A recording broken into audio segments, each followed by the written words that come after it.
Iran पर America के ताजा हमले ने पश्चिमी एशिया में हलचल मचा दी है और अब इस्लामी दुनिया खुलकर अमेरिका के खिलाफ बोल रही है।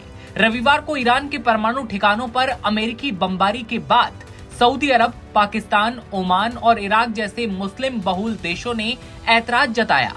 खाड़ी की सबसे बड़ी ताकत और अमेरिका का करीबी माने जाने वाला सऊदी अरब अब इस हमले के खिलाफ खड़ा हो गया है।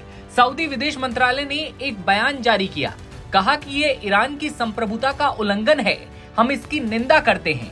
दिलचस्प बात ये रही कि सऊदी जो सालों से ईरान का प्रतिद्वंदी रहा है, अब हालात की गंभीरता को समझते हुए तनाव कम करने की अपील कर रहा है।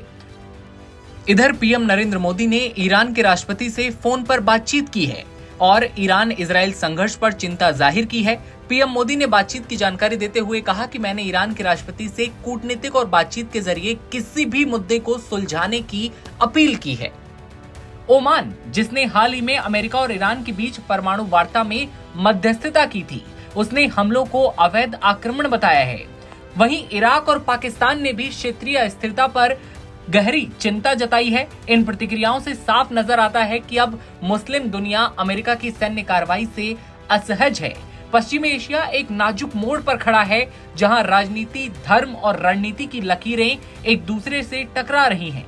ईरान के पड़ोसी इराक ने भी क्षेत्र में सेना की बढ़ोतरी की आलोचना की है। इराकी सरकार की ओर से जारी एक बयान में कहा कि वो इस्लामिक रिपब्लिक ऑफ ईरान में परमाणु सुविधाओं को निशाना बनाने की निंदा करती है।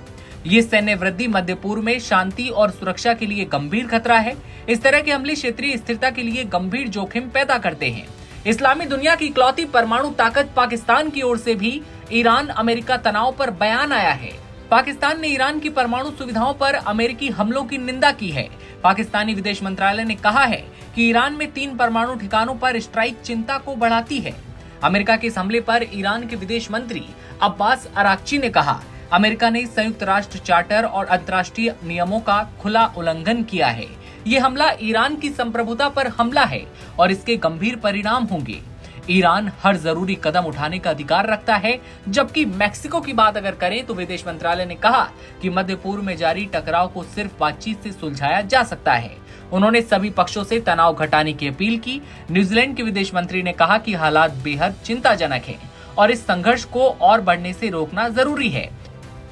उन्होंने सभी देशों से फिर से बातचीत शुरू करने की अपील की है। इस हमले पर ऑस्ट्रेलिया का भी बयान सामने आया। उन्होंने कहा कि ईरान का परमाणु और मिसाइल कार्यक्रम वैश्विक शांति के लिए खतरा है, लेकिन हम फिर भी बातचीत और कूटनीति को ही सही रास्ता मानते हैं। तो अमेरिका के इस हमले पर दुनिया बढ़ चुकी है। कुछ इसके साथ हैं और कुछ इसके खिलाफ, लेकिन ज्यादातर देश एक बात पर सहमत हैं, ये लड़ाई और आगे नहीं बढ़नी चाहिए। अब निगाहें इस पर टिकी हैं कि क्या इस तनाव को कूटनीति से रोका जा सकेगा या फिर ये दुनिया को एक और बड़े संघर्ष की ओर लेकर जाएगा। ये देखने वाली बात होगी। आपकी राय क्या है, कमेंट सेक्शन में बताइए और तमाम खबरें सबसे पहले देखते रहने के लिए बने रहिए नवभारत टाइम्स के साथ।